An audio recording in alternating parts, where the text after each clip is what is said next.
Hi guys, I'm Kasha. Welcome to our coffee times to talk about horror. But today I bring you something a little bit different. I bring you a book tag. It has been a while since I have made a book tag, but the lovely Alex over at the Bookaboos has tagged me on the old school April tag, and of course I had to do it. It's coffee time! It's the perfect opportunity to go back in time and talk about some of the things that I remember from my childhood. I'm gonna leave the link down below to Alex's video as well as the creator of the tag video so that you can check them out as well. I will also leave the questions in the description box in case you want to do the tag yourself. Now let's go and take a walk down memory lane. What book, author, or series got you into reading? So, for this question, I have to talk about my childhood, and my childhood was obviously in Spain. That's where I'm originally from, and so the first books that I ever read were obviously in Spanish, and there was a specific kind of book collection that I used to have, and that is called Barco de Vapor. So obviously only people that grew up in Spain are going to know about this book series, and I remember that one of my favorite ones was a tale, it's almost like the Ugly Duckling tale kind of thing, and I loved that book so much when I was growing up, and that is called Jacobo no es un pobre diablo. I think the original one is in German, to be honest, but I got the Spanish edition. I still have it at my parents' house. And this was about an albatross that couldn't fly. And so this is a problem now because the older albatross in the island want to kick him out because they don't consider that he's an albatross if he cannot fly.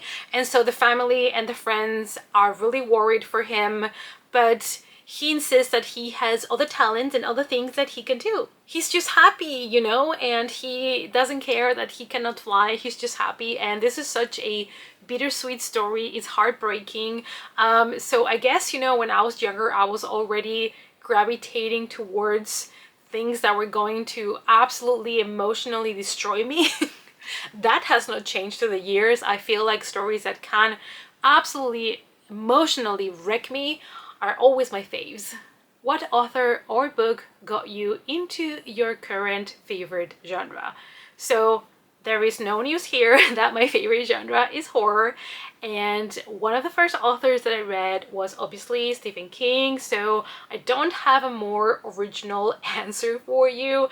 The fact is that I went from reading middle grade books to basically reading Stephen King because there was not much like on the YA spectrum when I was growing up, and so that was missing for me, which is part of why I think I enjoy YA books now so much, because I did not have that when I was growing up. And I remember one of my aunts, I think, is the one that got me my first Stephen King book, so shout out to her. And after that I got hooked and I wanted more and more, and so every year my aunt would give me like a Stephen King book that I didn't have yet, and so that's how I started reading the genre. What was the first concert you ever went to? So I'm not sure. I probably, when I was younger, probably my parents took me to some pop band. I'm not sure which one came first, but one that I will never forget is Dover. Dover is a Spanish band that they released an album, became really popular. They were singing in English, and their album and the first single was called Devil Came to Me. And you can already see, you know, the influences when I was growing up. I remember that they were playing on a nearby town and I was too young to go, so my dad had to take me to the concert, and it was an amazing bonding experience between me and my dad. He really liked the music as well, to be fair, but it was like full of people, and it's more like of a rock band or something, so you know, we were like jumping and people were pushing, and honestly people were like even doing drugs next to us. Like, it was wild. It was the 90s, okay, you guys, it was the 90s.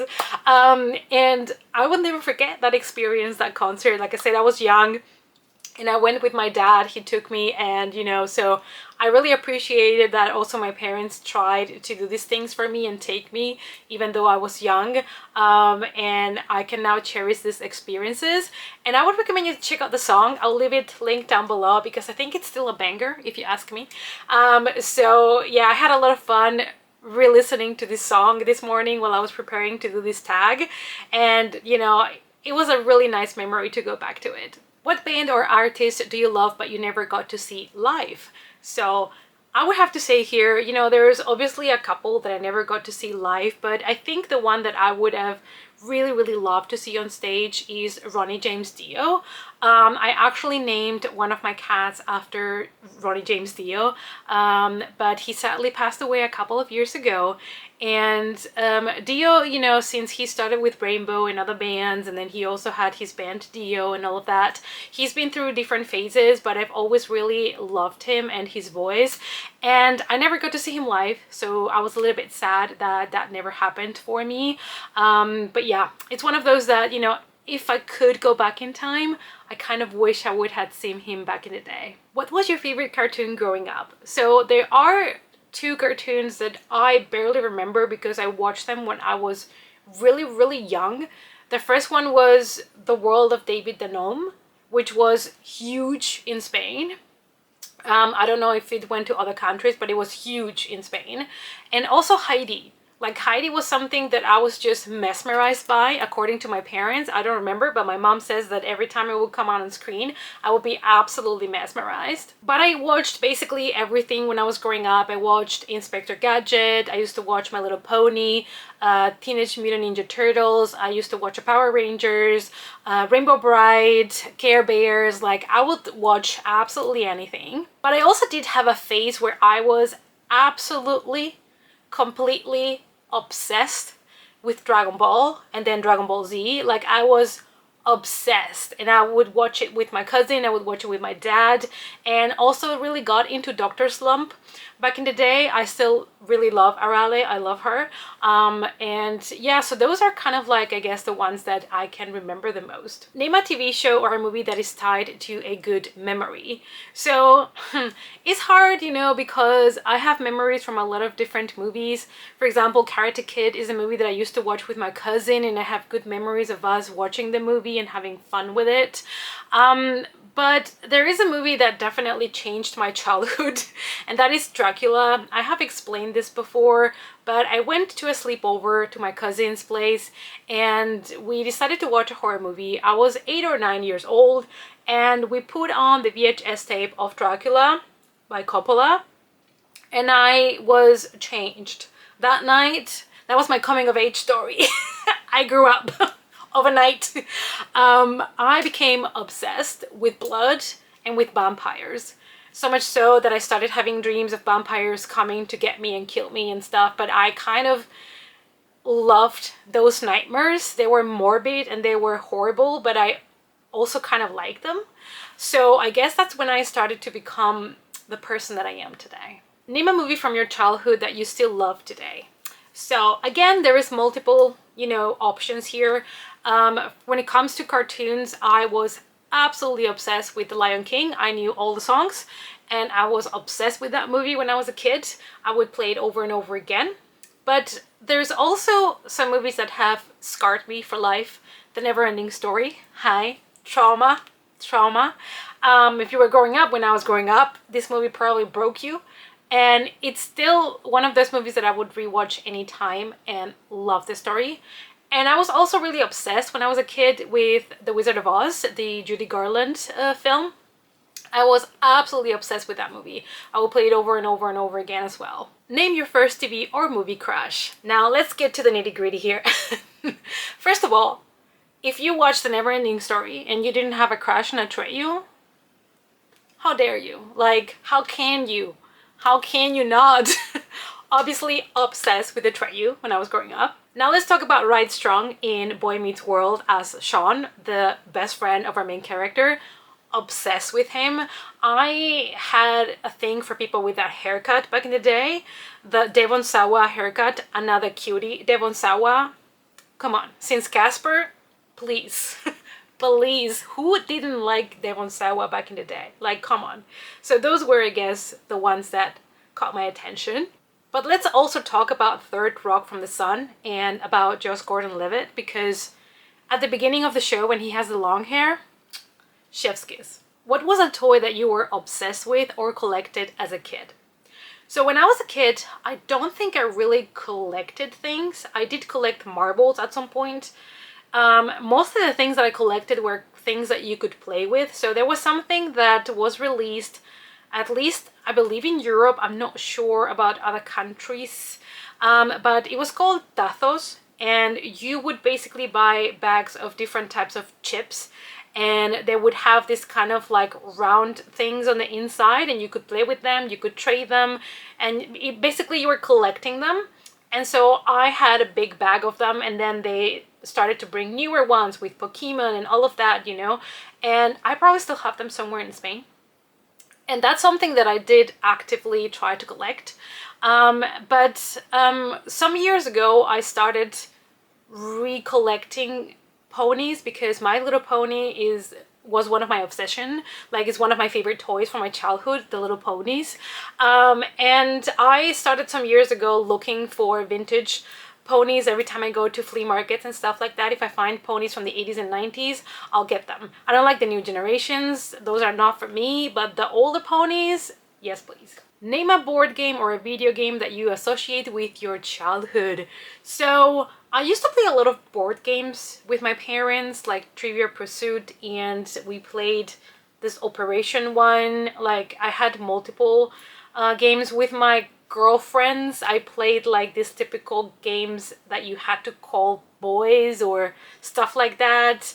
It was called Línea Directa. I don't know if that was something that was available everywhere. I'll try to put some pictures so that you guys can get an idea of what I'm talking about. But when it comes to video games, I really wanted to have my first console, and I pushed really hard to get one, and I got the Master System 2 Sega back in the day, and I was obsessed with it. Now, you need to remember this is the 90s, which means we were not able to save our progress when we were playing video games. It was not as comfortable as it is now, where you can play for half an hour, save it, come back tomorrow, you're in the same spot. Like, I had to play for hours on end because I could not just save it and continue. So I used to play hours in one go. And there was a video game that came with the Master System 2, which was Alex Kidd, and I used to play that over and over and over again. And it was just so much fun, to be honest. It was torture at times, but it was fantastic. Video games back in the day were definitely harder than now. Name a clothing or a trend that was popular when you were growing up. So, you know, the bum bags, the fanny packs, you know, those were popular when I was growing up, and I feel like everybody had one back in the day when I was young, and I definitely had my fair collection. I don't think I have any anymore. I think some years ago they came back, I'm not sure, but honestly, they were very convenient. Name a childhood snack or candy you wish were still made. So again, for this one, I come from Spain, so my experience growing up is probably very different from other people. But there was something called Fresquito, I believe, Fresquito, that was kind of like this lollipop that had a powder that I think it tasted very sour, and I was really into that. But there was also something that I absolutely adored, and they were these kind of like candy. It was a red candy that was cherry flavored, and they were called Conde Dracula. So there was like Dracula candy. They were red, they were cherry flavored, and I really loved them. And whenever I go to Spain, I try to find them.